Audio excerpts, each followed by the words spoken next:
sir. Can I carry her back? No, thank you. Sorry. So sorry.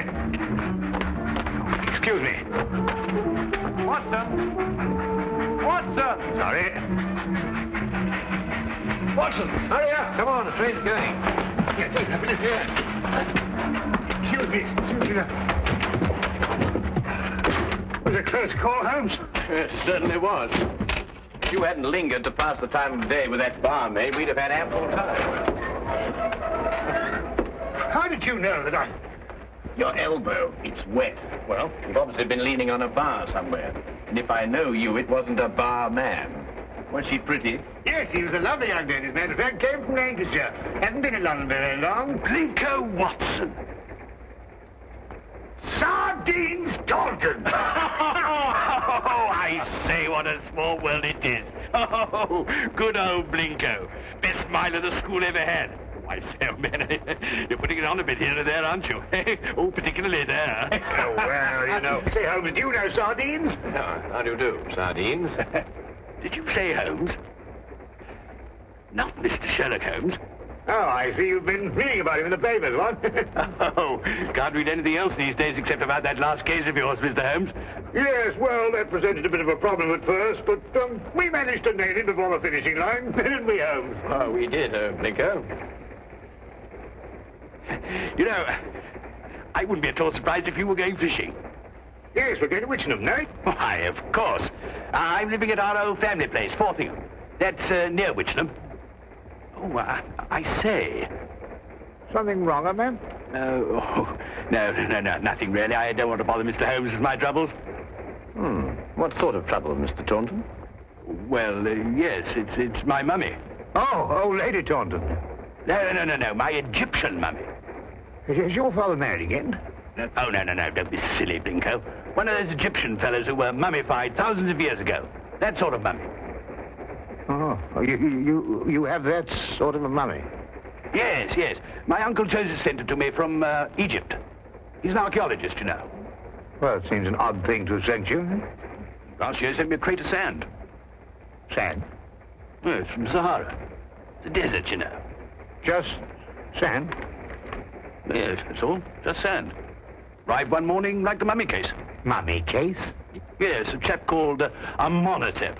No. Amenhotep. Priest of the 14th dynasty or something. Anyway, that's what Professor Van Tolkien said. Professor Von Tolkien? Yes, he's a colleague of my uncle's. Lives quite nearby. He couldn't fathom what was wrong with the mummy either. Precisely what is wrong with your mummy, Mr. Taunton? It laughs. I beg your pardon? It laughs. Laughs? Quite. How does it laugh? Well, now, we go something like this. No, not really like that. It's much eerier than that. More like this. See, when does it laugh? Oh, practically any time. Well, have you seen it laugh? Me? Oh, good heavens, no. Why don't you give it away? I can't. Nobody wants it. I say, Blinko. No, I'm awfully sorry. We couldn't. Well, look, why don't you burn it or chuck it in the river or something? Hmm? Oh, well, now, I know this sounds silly, but there's an inscription on it. Something like, who destroys my sleep, destroys himself. Professor Van Tolkien's translated it for me. Yeah, but you don't believe all that rubbish, do you? I mean, Egyptian capers and all that. Well, no, I don't actually believe the curse, Blinker, but I've got to do something. Well, I'm engaged to Rowena Featherstone. You know her? No. Oh, she's a lovely girl. She's got an aunt, regular old battle axe. Well, she keeps after Rowena to break off the engagement. Says a chap who keeps an Egyptian mummy who laughs, well, he can't be very reliable. Yeah, well, I understand that. Yeah. Oh, I say. Would you like to come over to my place and see if you can stop him laughing? Oh, now, look, old boy, we were going fishing, you know, and... Oh, it might prove interesting, Watson. A mummy that laughs.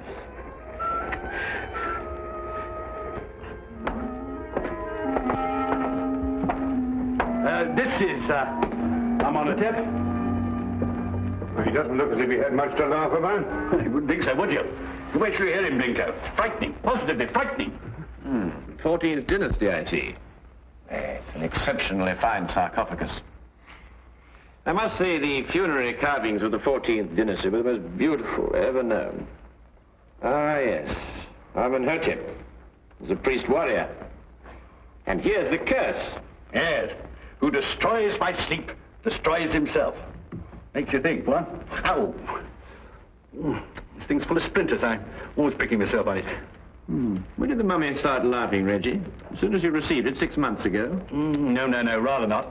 First, he was very well behaved. Quiet as a lamb. Then he started it about a month ago. I see. I take it these are the other Egyptian trophies your uncle sent you. Yes, rather. I stick them all in this room here. I call it my Egyptian room. You know, I wouldn't like Uncle Joseph to come back and think I didn't appreciate the gifts he sent me. Pretty touchy about the things they dig up, these archaeological fellas. Yes, quite naturally. Has your uncle been in England recently? Oh, no, not since he went galloping off east as a young man. Must be at least 40 years, I think. Then you've never seen him? Oh, no. Oh, I say, that's the Sahara sand I was telling you about. Oh, yes. Does your uncle never write to you? No, never. Just sends back the things he digs up. Have you got a photo of him by any chance? Yes, this one. It was taken when he was up at Oxford. I think he must have changed by now, you know, 40 years. Ravages of time and all that. Yes. Oh, I'm sorry, Reggie. I didn't know you had visitors. Oh, no, don't go, Rowena. I want you to meet my guests. This is Binko, Dr. Watson, and Mr. Holmes, Mr. Sherlock Holmes. This is my fiancée, Miss Featherston. Mr. Sherlock Holmes, the detective? Yes.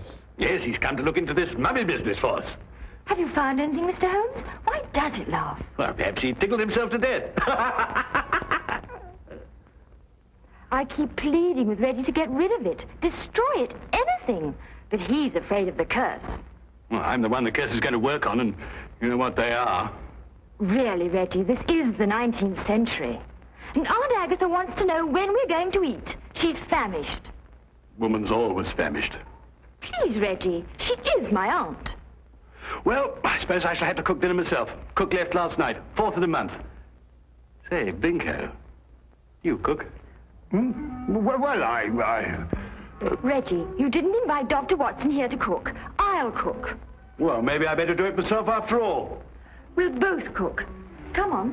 How many of us are there? 5? No, 6. I've asked Professor von Tolkins to dine. I say, if you'd like a glass of sherry or a brandy or soda or something, you'll find it all in the cupboard over there. Charming girl. I say, Holmes, let's finish up this matter in short order, eh? I hear the fish roundabout here actually snapping. I wonder.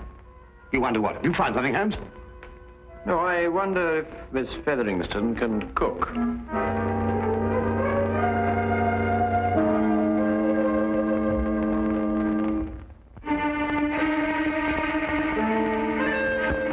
A doctor, young man, you say? A veterinary, no doubt. Madam, I'm a graduate of the Royal College of Physicians. I specialize in human beings. And you detect, young man, I understand. Yes, madam. I detect. Work with the police? Well, on occasion. No wonder the crime rate's going up. Rowena, do we or do we not eat? It is over, Auntie. We're bringing the food in. Reggie tells me you've recently come back from Egypt, Professor. Yes, Mr. Holmes. Just a few months ago. I have retired from active participation in Egyptology. I see. I understand that you met Reggie's uncle while you were out there. Yes, Professor Taunton and I excavated for a long time together in the valley of the Lower Nile. Is Professor Taunton still active? Yes, Joseph is engaged in important excavation at the present time. You must be very glad to see all your old friends and relations again, Professor, after all these years. I've been gone so long, Doctor. I no longer have friends. And I'm afraid even my family wouldn't recognize me. Well, here we are at last. Better late than never, I always say. Oh, please do help yourselves, everybody. Informality's the form. Local trout. We used an old recipe we found in a cookery book in the kitchen. Didn't we, Reggie? Yes, at least I think it was a cookery book. I read something about mixing nitrogen with hydrogen or something or other at the end of it. Oh, Lord. Well, this is splendid. I haven't had a decent, well-cooked fish like this in years.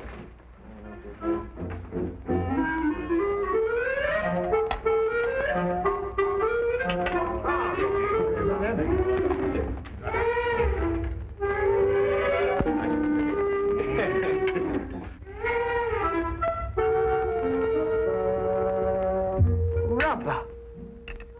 Sheer, unchewable rubber. I think it's very edible. What do you think, Holmes? Quite. Who knows? A sauce might have improved it somehow.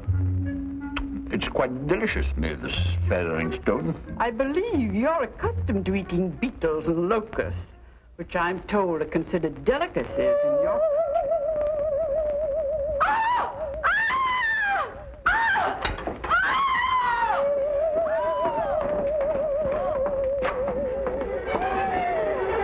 Richie, take the other end, would you? Carefully, please. Carefully. Yep.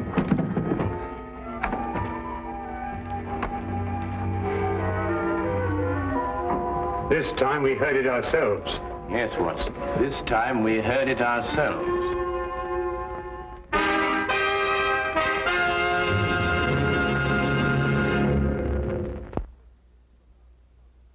And now we return to the case of the Laughing Mummy. Of all the silly things I've been inveigled into by you, this is the silliest. There we are.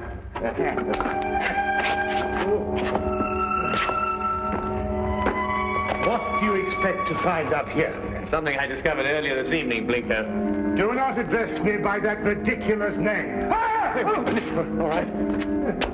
All right, old chap. I'm all right now. But if I kill myself, I shall hold you personally responsible. Good. No, we managed it somehow. So I had my doubts on several occasions. Now, we'll soon know now. Know what? Unless I'm mistaken, this is our laughing mummy. But this is only a weather vane, Holmes. Ah, yes, but one that laughs. Listen. Good heavens. Well, it is laughing. It would appear to be so, wouldn't it? Especially with a mummy in the house. When the wind is in a certain direction, the weather vane acts as a whistle, and the resultant sound is funneled down into the Egyptian room below. But that's marvelous, Holmes. How did you stumble onto it? Well, in dealing with the occult, Watson, it's best to remember the natural phenomena come first. Here, give me a hand with this, would you?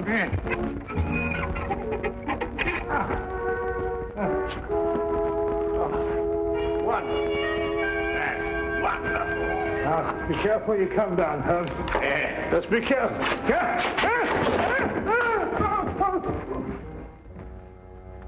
Here, Watson, would you hang on to this, please?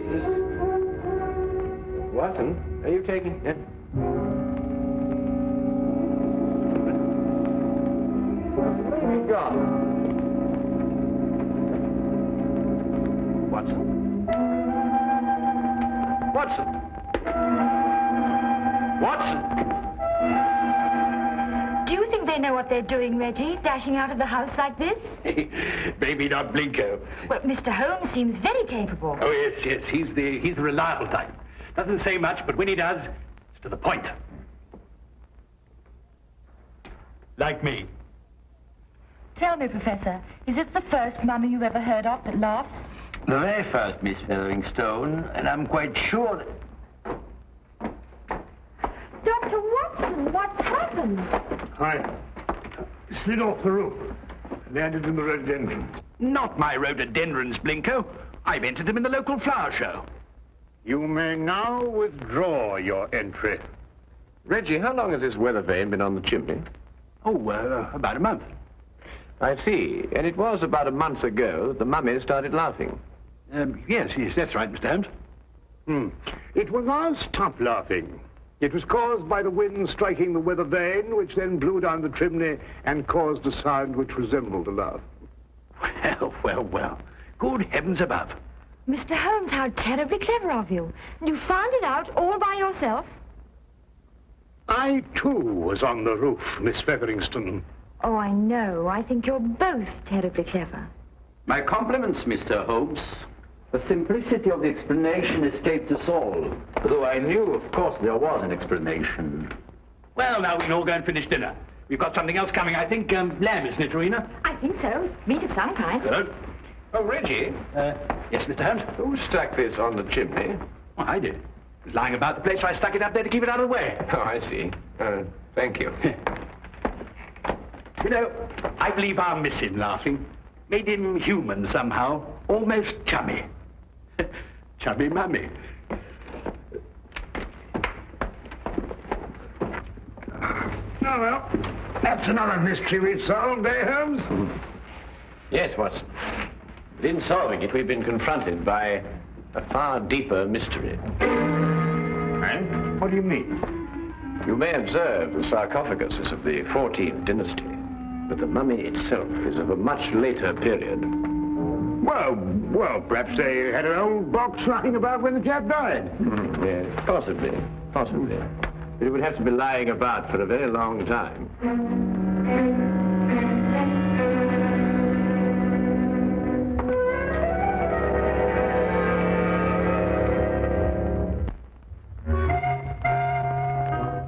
Morning, everybody. Isn't it a lovely morning? Simply gorgeous. Good morning, Miss Featherston. Yes, it is indeed a lovely...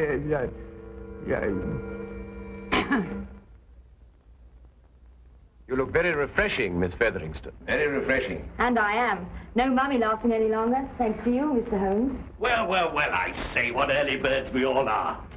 Morning, everybody. Morning. Morning.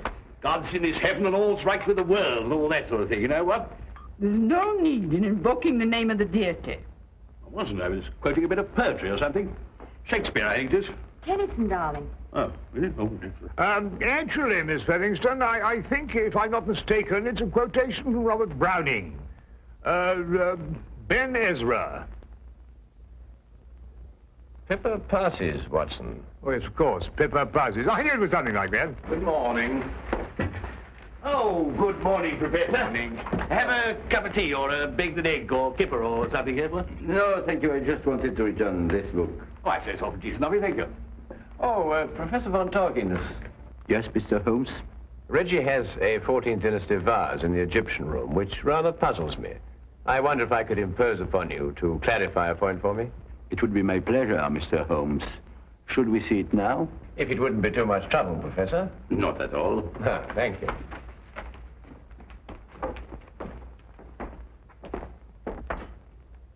Yes, the composition of the pottery struck me as being rather later than the 14th dynasty, Professor. This is the vase I referred to. Considerably later, Mr. Holmes. The 18th dynasty, in fact. I rather thought Reggie was mistaken, as he was also mistaken about the mummy. The mummy? I'm afraid I don't understand. Don't you? I believe it was you who told Reggie that Amenhotep was of the 14th dynasty. It was, Mr. Holmes. But of course, this mummy, like the vase, is of a considerably later period. Really? How much later would you estimate, Mr. Holmes? Well, I'd say, 4,000 years later.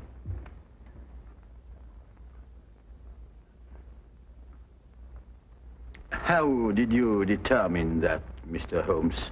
Well, the sarcophagus is obviously authentic. But the burial wrappings of the mummy itself are of a comparatively modern Egyptian weave. Expertly aged, I admit. I'd hoped the discrepancy wouldn't be noticed. Well, if it hadn't been for the coincidence of the weather vane, I should never have bothered to look at the mummy so closely.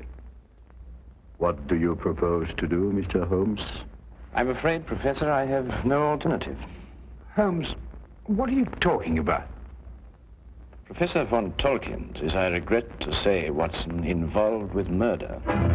Murder? Well, who was murdered? Joseph Taunton, Reggie's Uncle Joseph. But how do you know? Where's the body? You are gazing, Watson, at the mummified remains. Oh, no, really. You're right, Mr. Holmes. This is Joseph Taunton. And if I killed him... What do you mean, if you killed him? I don't know. That sounds strange, doesn't it? Joseph Taunton and I were friends. We devoted our lives to excavating the glories of Egypt. And last year we discovered the tomb of Amenhotep. An untouched tomb, Mr. Holmes. Over 4,000 years. Joseph and I were the first human beings to set foot in it since the day it was sealed. Can you imagine what that meant to us? Yes, I can understand that. Joseph was beside himself. He wanted to open the mummy case immediately, but it was wrong, Mr. Holmes. The case had to be opened carefully, delicately. We quarreled. I tried to restrain Joseph physically, but he broke loose from me. He ran to the case and opened it, and then... And then, Professor? And then he staggered and dropped dead. As he opened the sarcophagus? Yes. There were no witnesses to what had happened, Mr. Holmes. But in our struggle, Joseph had suffered bruises. I knew what the police would believe. And so you removed the mummy of Amenhotep and substituted the body of Joseph Taunton instead? It was the only way I could get the body out of the tomb. Mr. Holmes, I didn't mean to kill Joseph. It was his heart. He always had a weak heart. You say he staggered, Professor. What did he do as he staggered? He grasped his throat as if he were choking. Watson, would you oblige me by removing the cover of the sarcophagus? Yes, of course.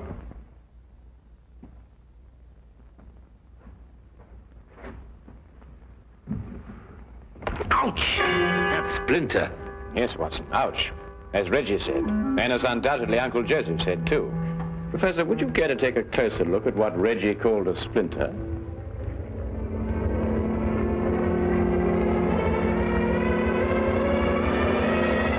What? It's a hollow needle that would pierce the skin of anyone who touched it. But I don't understand. The curse of Amenhotep, and a hollow needle that contained the venom of an asp. The same snake poison that killed Cleopatra, and that killed your friend, Joseph Taunton. The most marked symptom of asp poisoning is suffocation. The victim instinctively clutches his throat. Then it wasn't our fight. No. And traces of the poison may still be found in the body, even after mummification. I say, Holmes, you don't think there's any of that poison left in the needle, do you? Because, well, if so... The next few minutes will determine that, Watson. What? Well, how's old Amenhotep doing? I bet he's feeling down in the mouth now he's stopped laughing. You'll be glad to learn, Reggie, that the professor has offered to take the mummy off your hands. Oh, I say, that's awfully decent of you, Professor. What you going to do with him? But he's also considered giving it a fitting burial. Oh, of course. Now, why didn't I think of that? Do you realize what this means, Rowena? Now we can be married. That old... I mean, your aunt, well, she won't have a leg to stand on. But, darling, Aunt Agatha really likes you. She just pretends to think you're not very bright. Really? She likes me? I think so. Oh, well then. Let's go and tell her the good news. Thank you, Mr. Holmes. Not at all, Professor. Holmes! Holmes! What? What's the matter? Why, you look ill. It's the poison. I can't get my breath. No, relax, Watson, relax. If there had been any poison left in that needle, Reggie would long since have joined his ancestors. Unfortunately, the curse only worked once. Oh. Ridiculous. Yes, oh, but Holmes. No, that's all very well, but I still can't get my breath. Not again. It's probably the food we've been subjected to. Yes, I myself would prefer some of that fish that you insist on pursuing up and down the waterways of England with such wild abandon. Yes, of course. Curse. Utter nonsense.